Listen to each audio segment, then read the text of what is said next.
In the spring of 1854, the Caldwell family of Fayette County, Kentucky, 11 members across 3 generations, died within a single month from an illness that left doctors from Louisville to Cincinnati utterly baffled.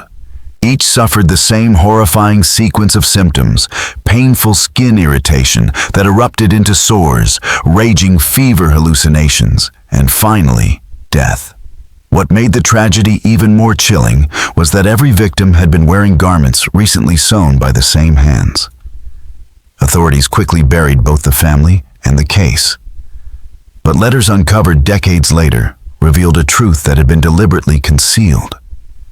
The seamstress was a house slave named Dinah, and her carefully crafted method of vengeance was as ingenious as it was lethal.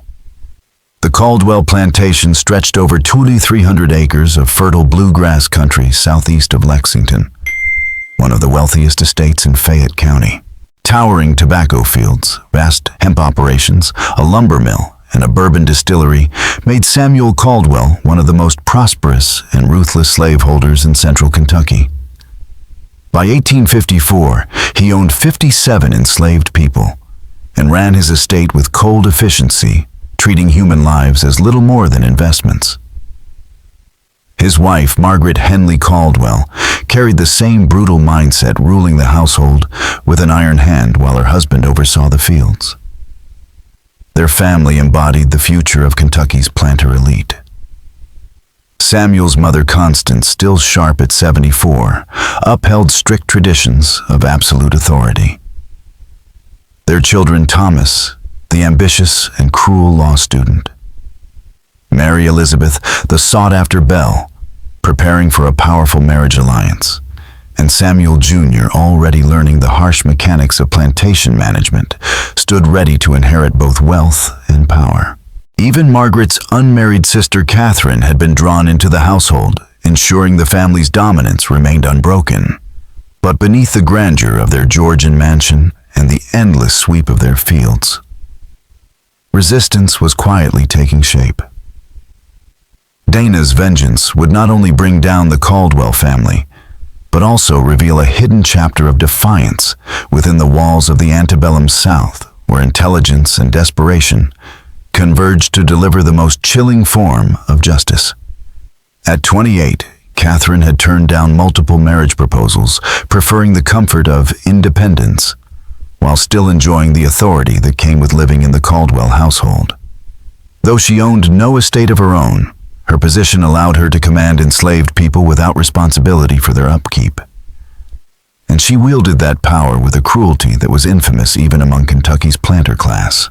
The family's wealth, social position, and daily luxuries depended entirely on the relentless labor of the 57 enslaved people who worked from sunrise to nightfall across the Caldwell operations. Among them, none was more valued or more dangerous than a 29-year-old woman known as Dinah. Her skills elevated her above the rest in the eyes of the family and their peers. She was a master seamstress whose precision stitching and intricate embroidery rivaled the finest work from Lexington ateliers. Her designs reflected the newest fashions, arriving from Paris and New York, and visiting plantation mistresses often marveled that the Caldwell wardrobe rivaled anything worn in Charleston or Richmond. Born on the plantation in 1825, Dinah had been trained by her mother Ruth, the head seamstress for the previous Caldwell generation. Ruth had secretly taught her daughter to read and write a crime under Kentucky law, but one that transformed Dinah into an asset too valuable to discard. She could decipher fashion magazines, follow complex European patterns, and record precise fitting instructions, all while masking the deeper extent of her literacy. Over the years, Dinah had quietly explored the Caldwell Library, studying works of chemistry, botany, and medicine. She replaced each book with meticulous care so her secret would remain undiscovered. By her late 20s, she possessed a working knowledge of plant chemistry that could have impressed formally trained scholars. Yet her brilliance was a double-edged sword. While her talent made her indispensable, her intelligence placed her under constant suspicion. To survive, she learned to perform a role gifted but not threatening. Obedient but never independent, educated only in the ways her owners expected. The mask protected her, but the weight of it grew heavier with each passing season. The winter of 1853 to 1854 was particularly brutal. Poor tobacco harvests left Samuel Caldwell anxious to protect his reputation and income, and he responded with harsher punishments, longer hours, and meager rations. House slaves bore the brunt of his frustrations. Dinah worked 18-hour days sewing new wardrobes, linens, and elaborate household decorations, managing the demands of 7 adults whose whims shifted with every season. Exhaustion mixed with despair as she watched her people suffer under escalating cruelty. The breaking point came when Samuel Caldwell announced that he would sell Dinah's 14-year-old daughter Sarah to cover one of Thomas's gambling debts. Of 5 children Dinah had borne, Sarah was one of only 3 who had survived. The threat of losing her to the deep south, a fate often worse than death, shattered what endurance Dinah had left. In the sleepless nights that followed, she resolved on vengeance. Her weapon would not be a blade or a fire, but her own needle. With every stitch she would weave poison into the fabric of the family's grandeur. She knew their tastes, their habits, their skin, clothing the very symbol of their wealth and refinement, would become the silent instrument of their undoing. By March 1854, the plan was underway. Margaret Caldwell had ordered an entire spring wardrobe to flaunt the family's prosperity at the upcoming social season gowns. Riding habits and accessories tailored to perfection. Dinah appeared more devoted than ever, working by candlelight to create garments that surpassed even Margaret's lofty standards. She selected the finest fabrics. Samuel had imported silk, taffeta, cotton, lawn, and Brussels lace that would flatter Margaret's fair complexion. But beneath the beauty of the garments, hidden in delicate seams and linings, Dinah had laced her true masterpiece toxins, extracted from plants she had studied in secret, applied with a precision that made them undetectable. Each dress was not just a symbol of luxury, but a carefully crafted instrument of death. The brilliance of Dinah's plan lay in her mastery of detail. In the still hours before dawn, when the plantation slept and no eyes watched her, she worked in the sewing room, carefully preparing her tools. She soaked select threads in poisonous brews, distilled from plants that thrived on the Caldwell estate. Pokeweed roots, harvested the previous autumn oils from poison sumac seeds of Jimson weed, and toxic mushrooms found in the damp shadows of the tobacco barns. Drying and concentrating these elements, she created solutions with lethal potential. Dinah did not act blindly. She tested her mixtures on scraps of cloth, measuring how long the toxins remained effective, and studied how they behaved on different fabrics. She perfected techniques to bind the poisons into the fibers so they would remain potent for weeks, yet invisible to the untrained eye. Her method of delivery was as subtle as it was deadly. Treated thread stitched into seams that pressed against bare skin necklines, cuffs, waistbands, and collars. Each garment became a silent trap, releasing slow doses of poison with every movement calculated to produce illness, gradually, never so suddenly as to raise suspicion. Margaret's new emerald silk dress became the first weapon. A masterpiece of fashion, with a fitted bodice, pleated skirt, and elegant bishop sleeves, it appeared to be a triumph of Dinah's skill. But the neckline, cuffs, and waist were sewn with threads soaked in pokeweed extract and poison sumac oil, layered and dried until the concentration was perfect. On March 12, 1854, Margaret wore the gown to a luncheon hosted by Judge Harrison Beaumont's wife, an event filled with Fayette County's most prominent women.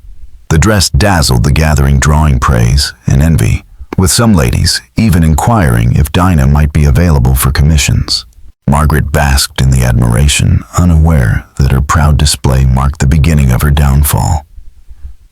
That evening, itching and irritation appeared along her neck and wrists. She dismissed it as a reaction to the fabric or starch. By morning, the redness had worsened, swelling into painful welts. Concerned, she summoned Dr. Harrison Beaumont, one of Lexington's most respected physicians. He diagnosed nothing more serious than a skin irritation and prescribed chamomile salve, advising her to avoid the dress until she recovered. He never suspected he was witnessing the slow work of systematic poisoning meticulously designed by someone with knowledge far beyond a simple seamstress. Within days, Margaret's symptoms spread: blisters formed, leaking fluid, her fever rose, and lesions appeared across her body. Clear signs that toxins were entering her bloodstream. Through it all, Dinah maintained her facade of loyalty, tending to Margaret with apparent devotion, even suggesting softer cotton garments to ease her discomfort. No one suspected the quiet hands that stitched the dress were the very source of the torment. Meanwhile, other family members placed new commissions, unwittingly, supplying Dinah with fresh opportunities. Samuel Jr. ordered riding clothes for an upcoming hunt, giving her the chance to lace his jacket and trousers with even stronger toxins. Thomas, ambitious and cruel, required formal wear for a political rally in Frankfurt, where he would speak in defense of slavery. Dinah crafted his coat, vest, and trousers with her most potent preparations, yet garments designed not just to impress, but to destroy. Even Mary Elizabeth, preoccupied with her wedding plans, requested a trousseau and wedding gown, never questioning why her stepmother wasted away in mysterious suffering. Each order brought Dinah closer to fulfilling her revenge, and each stitch tightened the invisible noose around the Caldwell family. The wedding gown was Dinah's most ambitious creation, a project that demanded hundreds of yards of poisoned thread, each stitch calculated with near mathematical precision to guarantee devastating effects. By early April, 3 members of the Caldwell family were already suffering from the same strange affliction that had first struck Margaret. Dr. Harrison Beaumont now faced a medical puzzle that defied everything he thought he knew about illness. The symptoms were consistent across all victims: severe skin eruptions that advanced into systemic poisoning. Yet the disease showed no signs of contagion. Only the Caldwells suffered, while the enslaved people who cared for them, laundered their clothes, and handled their belongings, remained entirely unaffected. The selective nature of the sickness confounded him. Then Dr. Beaumont noticed a disturbing pattern. Each illness began shortly after the victim had donned newly made garments. The link was too precise to be coincidence, but the idea that fabric could deliver such deadly symptoms seemed impossible. Examining the clothing revealed nothing unusual. Every piece appeared flawless, expertly stitched from fine fabrics, with not the slightest imperfection. What Beaumont could not detect with the limited science of 1854 was Dinah's invisible weapon threads, infused with plant-based toxins, bound in a way that left no trace and would remain undiscoverable until chemical analysis advanced decades later. As the weeks passed, the family's suffering deepened. Margaret's condition plateaued, but left her weakened and permanently scarred. Samuel Jr.'s hunting attire caused such violent reactions that he was confined to bed for weeks, his body raw with wounds that refused to heal. Thomas fared worse after spending an entire day in his new formal suit at a pro-slavery political rally in Frankfurt. He collapsed mid-speech. Witnesses thought he had been doused with acid, his agony so severe. News soon reached the plantation that he was not expected to live. Samuel Caldwell's fury erupted. He was convinced his family had become the target of a coordinated attack, a plot designed to cripple Kentucky's pro-slavery leadership. In his paranoia, he hired private investigators from Louisville to hunt for enemies. They scoured his finances, interrogated neighbors, and tested the family's food, water, and household goods for poisons. Their focus on external threats provided Dinah with perfect cover. She watched their efforts, calmly knowing that their failure would only drive suspicion deeper into the household. Still, her hard-won reputation for loyalty and skill shielded her for the moment. During this period of tension, Dinah pressed forward with her boldest moves yet. She began preparing garments for the family members who had so far escaped her needle: the aging Constance, the vindictive Catherine, and Samuel himself.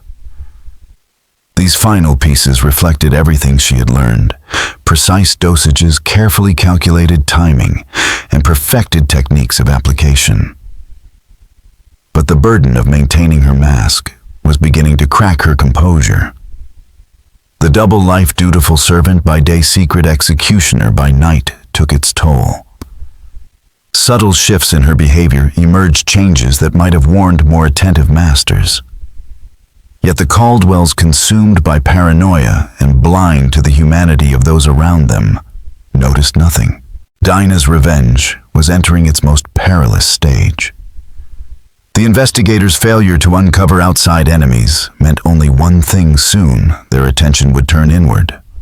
And when that happened, the line between loyal seamstress and silent assassin would narrow to the thinnest thread. By late April, as Margaret lingered in decline and her sons lay bedridden, Dr. Beaumont's desperation reached a breaking point. He wrote frantic letters to medical colleagues across the country, searching for any precedent that could explain the Caldwells' strange and selective affliction. Those letters, preserved in the archives of the American Medical Association, reveal a physician grasping at the very edges of 19th century medical knowledge, confronted by an illness that defied every accepted theory of contagion or pathology. On April 28th, Dr. Marcus Webb of the University of Louisville arrived with rudimentary toxicology instruments and a more systematic approach. His examination of tissue samples and fragments of clothing marked one of the earliest documented attempts at forensic toxicology in the American South. While the science of 1854 lacked the precision to fully decode Dinah's methods, Webb confirmed Beaumont's worst suspicions: the Caldwells were being poisoned. He identified traces of organic compounds in the fabric that were undeniably toxic, though he could not isolate the exact plants or the complex processes that had rendered them so effective. The presence of outside investigators transformed the atmosphere on the plantation. For the enslaved, the danger was clear: discovery of any involvement would bring collective punishment, possibly even executions or mass sales into the Deep South. Samuel Caldwell's paranoia, meanwhile, shifted inward. He began to see that only someone within his household, someone with access to the family's clothing, could be responsible.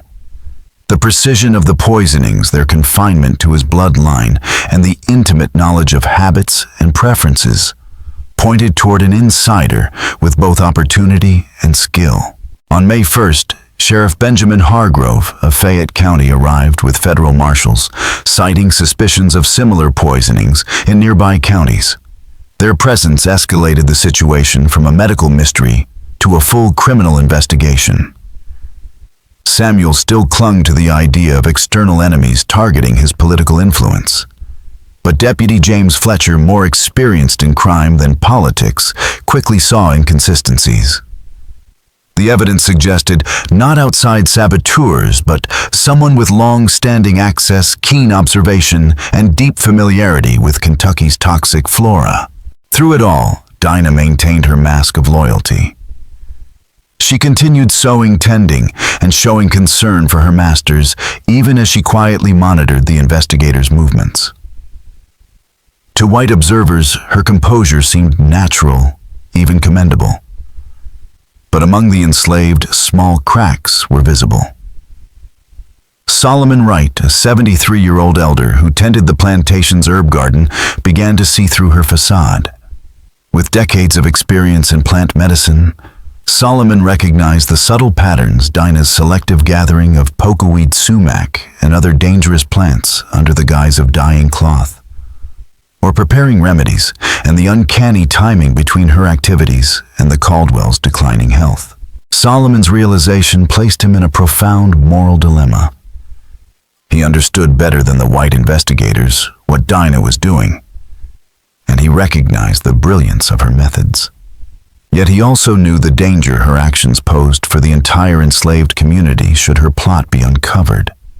His knowledge became a burden, a symbol of the complex choices enslaved people faced between survival solidarity and silent resistance in the unforgiving world of the antebellum South.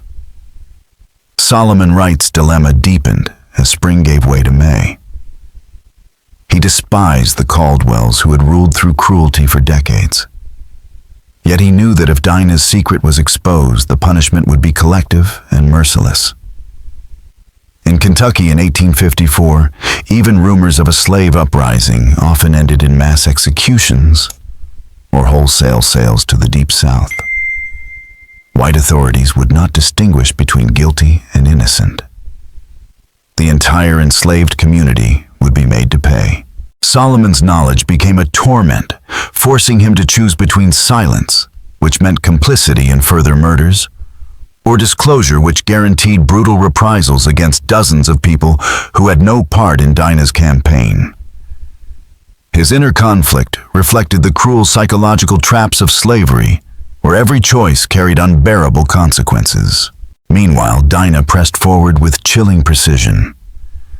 She had crafted garments for the 3 remaining family members, untouched by her poisons, and placed them carefully where they would be discovered naturally, arousing no suspicion. For Constance, the frail matriarch, she prepared a mourning dress laced with a slow-acting but potent toxin designed to drag her suffering out over weeks. For Samuel Caldwell himself, Dinah reserved her most lethal work, a vest soaked multiple times in concentrated plant extracts, engineered to deliver a swift and unmistakable death. Catherine's corset became Dinah's most personal strike. Hated for her cruelty toward the house slaves, Catherine would wear a garment designed to leave visible scars, ensuring her suffering would not only be excruciating, but humiliating. These final preparations demanded greater risks. Dinah had to slip into the Caldwells' private quarters and storage spaces, working under the cover of routine as head seamstress. Every movement required perfect composure. Yet those closest to her noticed a transformation. Among the enslaved whispers grew that Dinah had entered a state of eerie calm, detached from fear as though she had already accepted death as her fate. Ruth, her mother, recognized the signs. She had seen this resolve before in others who, crushed beyond endurance, chose resistance, even when the cost was certain destruction. Dinah was no longer surviving. She was finishing her mission. The breaking point came on May 8th. Mary Elizabeth, seemingly recovering, suffered a violent relapse after wearing what appeared to be an ordinary dress. Dr. Webb's immediate inspection revealed the truth: the gown itself had been treated. This discovery proved beyond doubt that the poisoner was still active and still had access to the family's clothing. Sheriff Hargrove responded with swift severity. The plantation was locked down, no one permitted to leave. Every enslaved person would be interrogated and searched. Investigators ransacked the Caldwell mansion. In wardrobes, linen closets, and hidden storage, they uncovered garment after garment, each laced with toxins. The breadth of the conspiracy stunned them. This was no isolated act, but a calculated campaign of murder executed over months with scientific rigor.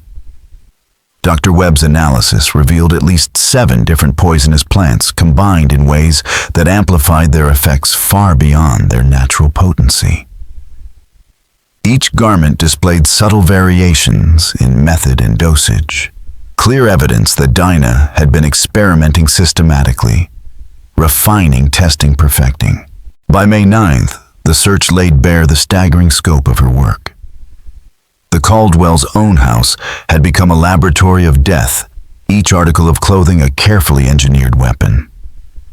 The investigators, hardened men who had seen violence before, were shaken by the scale and intelligence of the plot.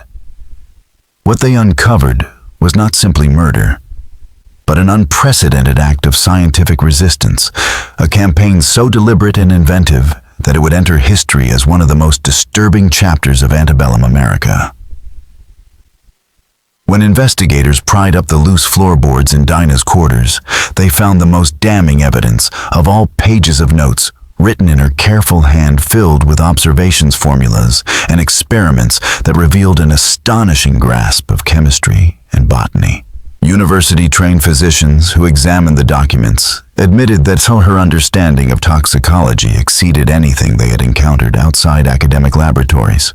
It was proof that the campaign had been not an act of chance, but a deliberate scientific project carried out in secrecy under the eyes of her masters. Sheriff Hargrove, determined to uncover every possible connection, ordered the brutal interrogation of the enslaved population. As was common in Kentucky's slave-holding justice system, threats, intimidation, and violence were employed freely. Yet most of the enslaved had no knowledge of Dinah's secret activities. Her ability to hide her preparations while maintaining her duties as head seamstress reflected not only her intelligence, but also the psychological compartmentalization she had mastered in order to survive. To everyone she appeared loyal and dutiful, even as she plotted the family's destruction. The turning point came with Solomon Wright. His testimony was reluctant, born not of betrayal, but of grim necessity. He believed Dinah's execution was inevitable, and silence might only bring more deaths to the household. Solomon revealed that Dinah had been planning her campaign for over a year, collecting toxic plants in their peak seasons, and developing increasingly refined methods to preserve and concentrate their poisons. He had noticed her activities under the guise of dyeing fabrics and preparing remedies, and though he initially thought her talk of repayment was abstract, he came to understand that her sewing would indeed become a weapon. Dr. Webb's study of Dinah's methods paired with Solomon's testimony confirmed her genius. She had discovered ways to bind poisons to fibers so effectively that they remained invisible and potent for months. Her grasp of how toxins were absorbed through the skin suggested knowledge of human physiology far ahead of her time.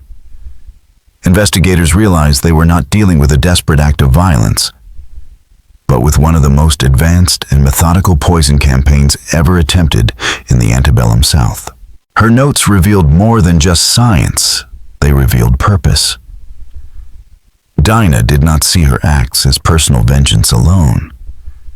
She believed that the mysterious deaths of a powerful planter family would send ripples of fear through Kentucky and beyond, destabilizing the confidence of slaveholders and perhaps changing the system itself. She knew isolated acts of rebellion often died with the individual, but an inexplicable, terrifying pattern of deaths could alter the balance of power.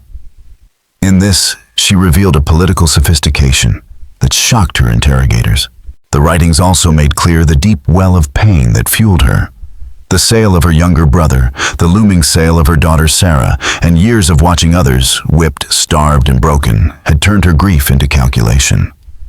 The portrait that emerged was of a woman transformed from victim into predator, one who had weaponized the very skills taught to her in servitude and turned them against her oppressors. On May 10th, Sheriff Hargrove formally arrested Dinah. His caution reflected both respect and fear, respect for her intelligence, and fear that others among the enslaved might have joined her cause. Her demeanor during the arrest unsettled even hardened officers. She remained calm, her gaze steady, her silence unbroken.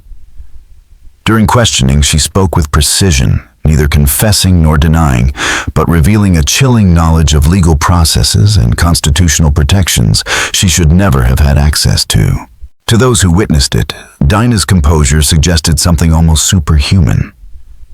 A woman who had already accepted her fate and who took solace in the knowledge that her actions would echo far beyond her own life. Though Dinah was denied every legal safeguard, her composure during questioning was chilling. When told that 3 members of the Caldwell family had already died from her poisoned garments, she betrayed neither grief nor fear. Her only concern was whether the remaining family members would endure the same fate she had designed for them. Investigators quickly realized that her campaign had been orchestrated with mathematical precision, each phase calculated to prolong the family's terror, forcing them to watch their loved ones die one by one, never knowing when their own turn would come. She had mirrored back to them the very helplessness enslaved people lived with every day.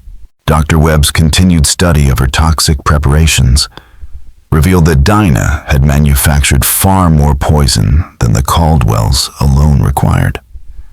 Her notes detailed contingency plans for discovery, including caches of treated materials and half-finished garments hidden across the estate.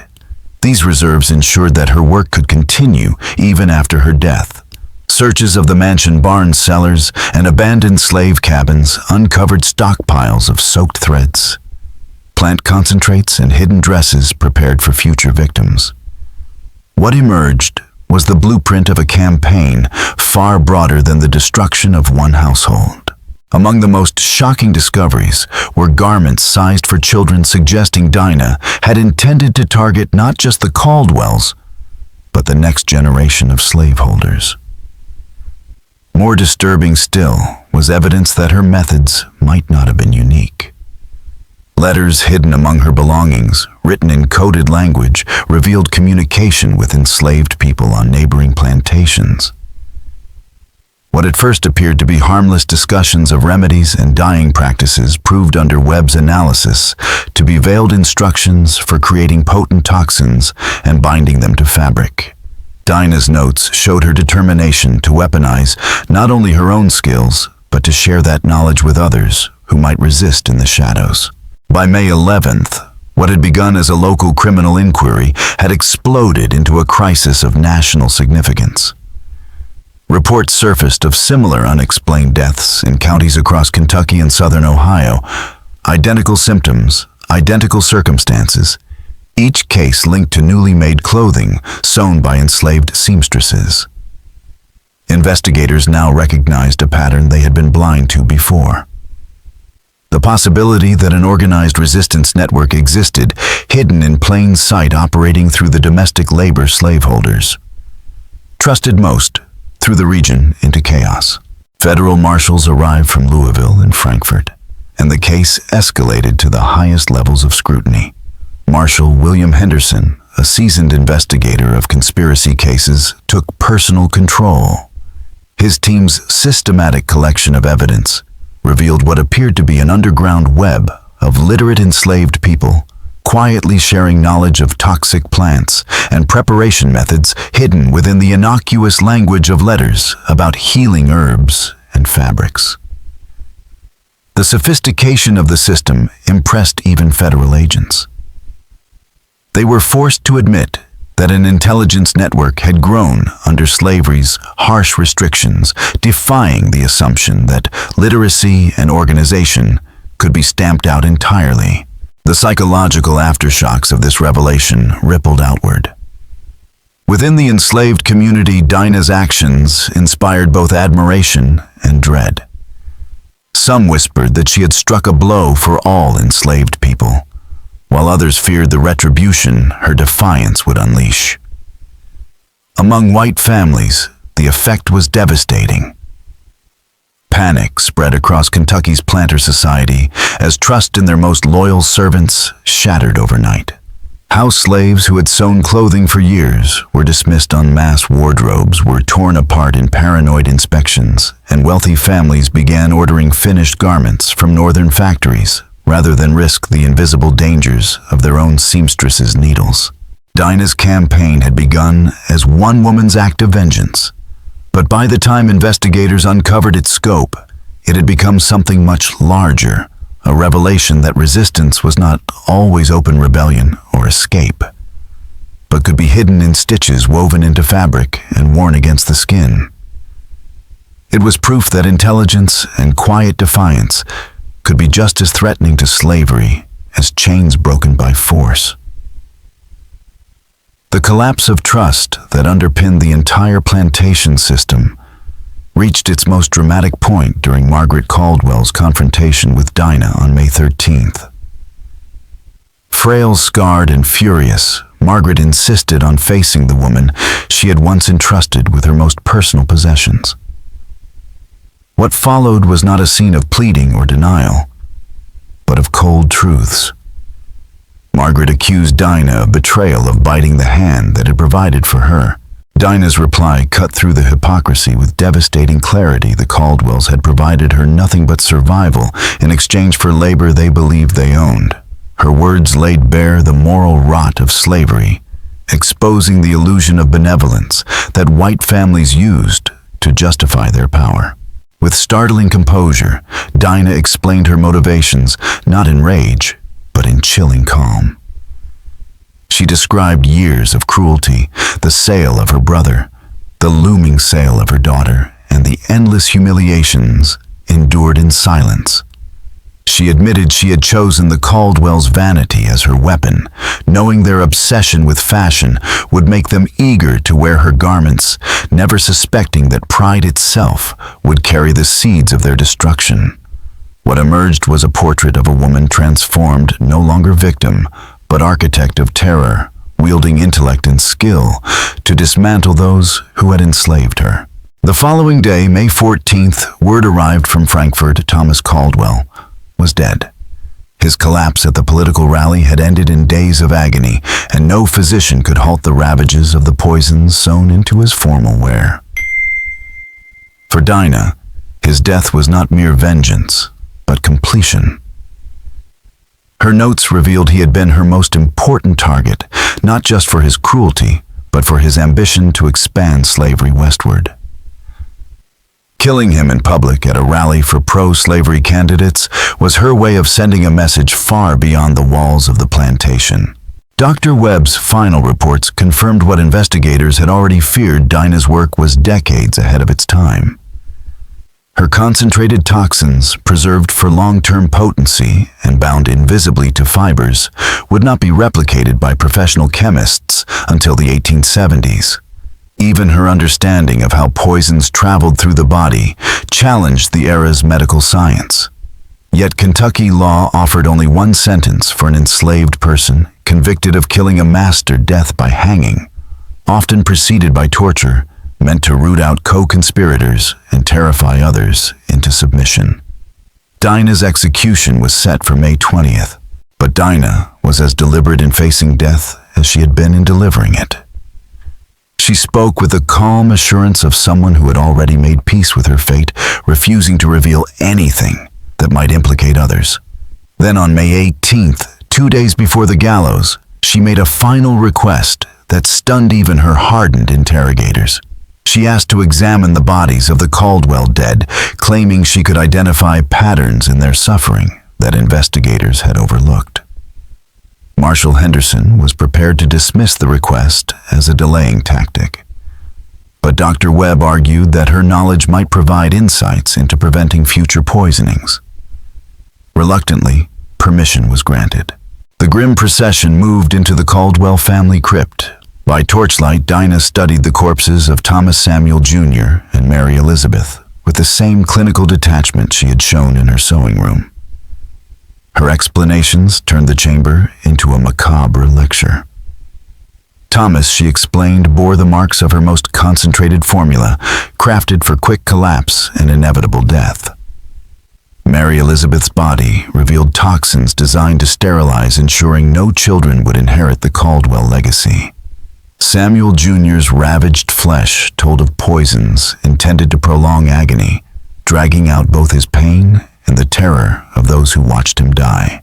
But Dinah's most chilling revelation concerned the absences.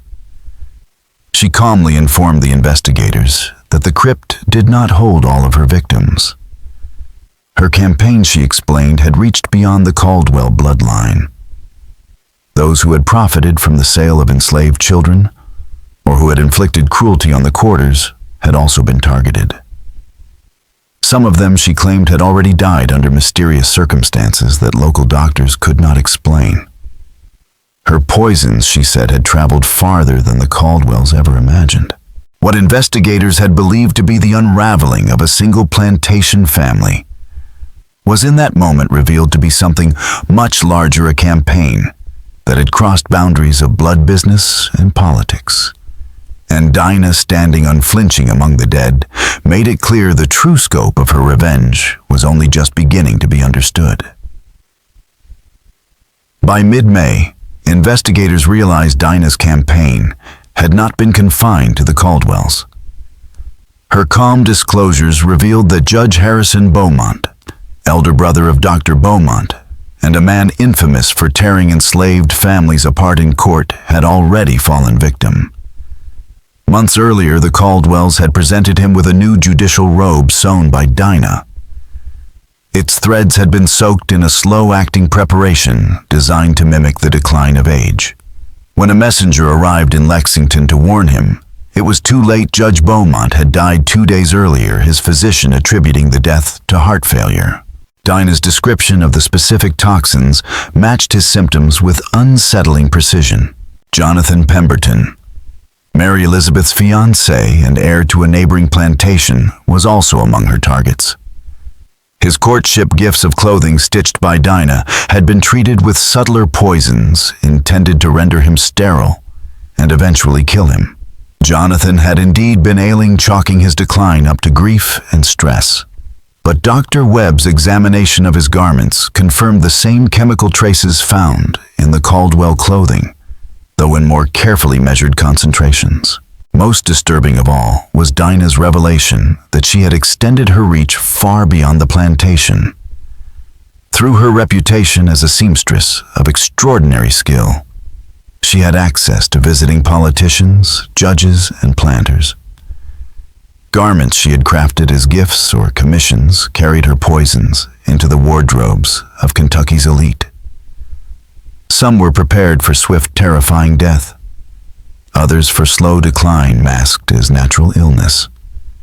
Her notes describe this as her final phase, a coordinated assault intended to coincide with the 1854 congressional elections, when the deaths of pro-slavery leaders might fracture the political power that sustained bondage.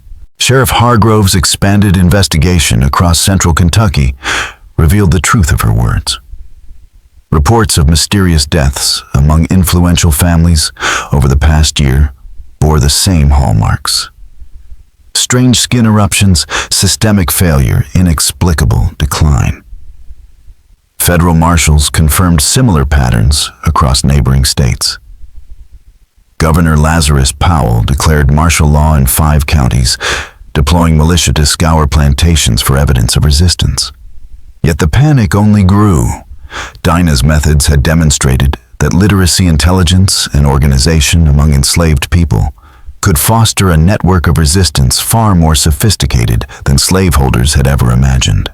Despite the enormity of the revelations, Dinah faced her fate without fear.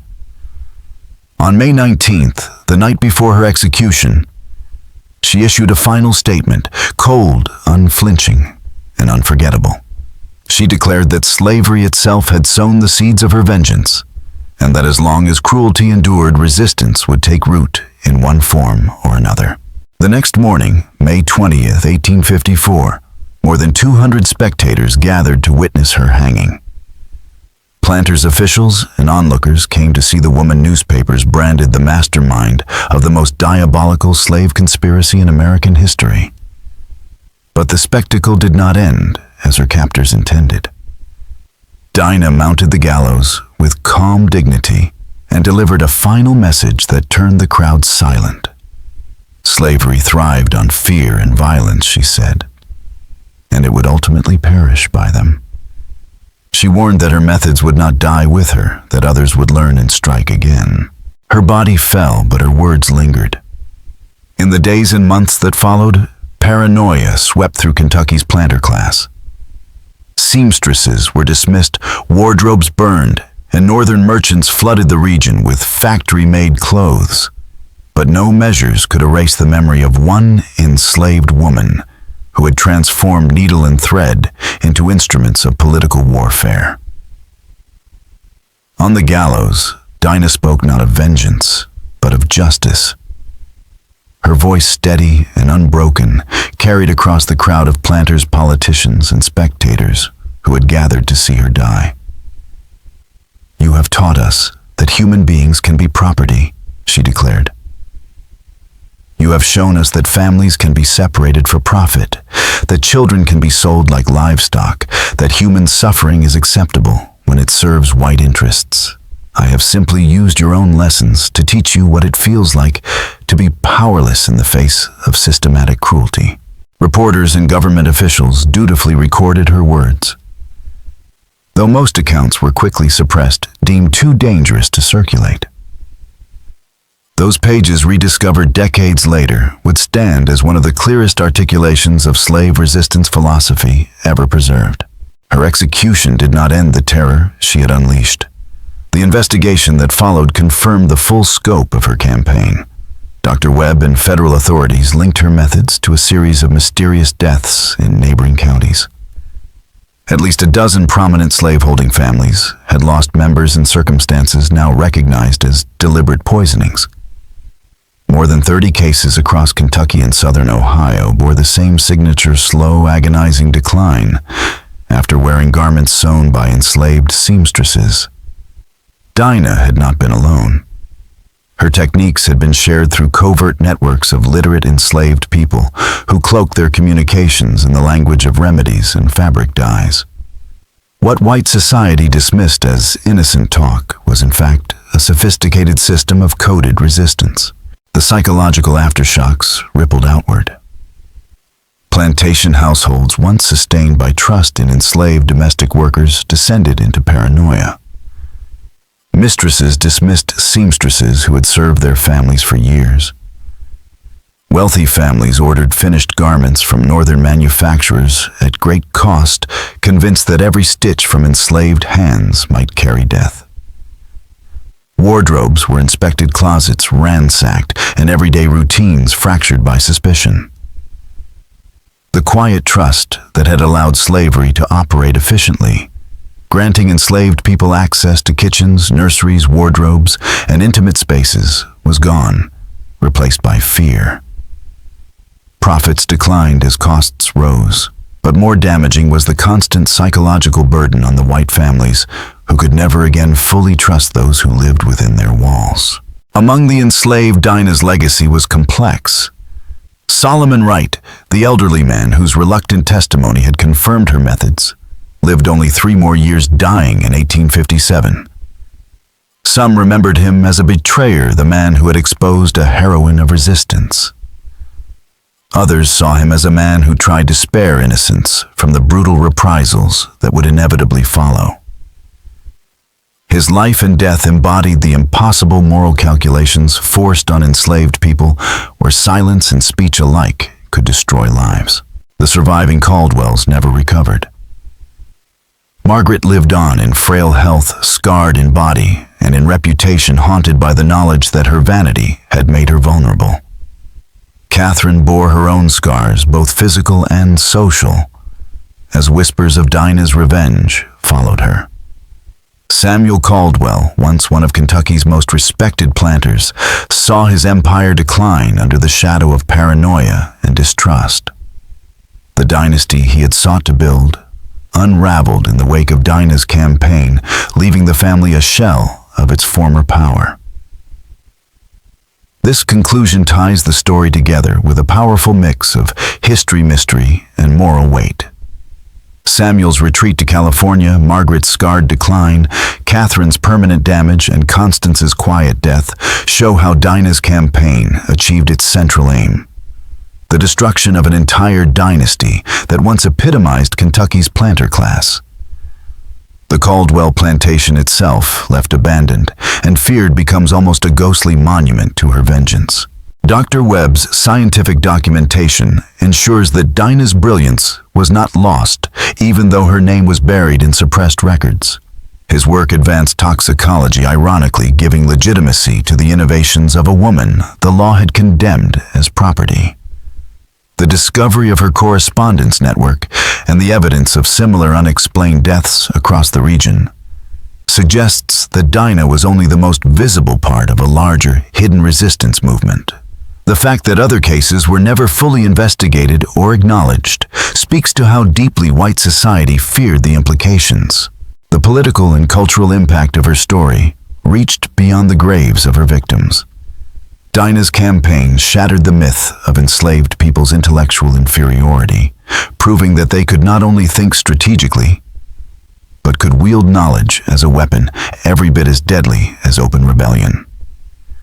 The paranoia that followed among slaveholders, fear of poisoned clothing of seamstresses, dismissed of whispers in letters they could not decode, was as destructive as Dinah's toxins eroding the trust on which slavery's daily functioning depended.